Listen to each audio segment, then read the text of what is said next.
আসসালামু আলাইকুম dear viewers, আবারও একটা নতুন ভিডিও নিয়ে আপনাদের মাঝে হাজির হয়ে গেলাম। আমাদের গাছের জলপাই অনেক সুস্বাদু খেতে। এগুলো কাদের? এগুলো কাদের? আমাদের। তুমি খাবে এগুলা? এগুলো মজা। দেখি একটা খাও তো, একটা খাও,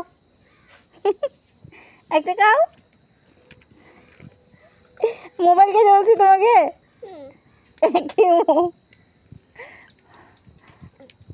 মোবাইল কখন খাইতে বলছি যে? এই জোনাই, জোনাই একটা খাও তো। কেন তিতা? সো ডিয়ার ভিউয়ার্স, ভিডিওটা যদি ভালো লেগে থাকে অবশ্যই লাইক এন্ড সাবস্ক্রাইব করে পাশে থাকবেন। Thank you.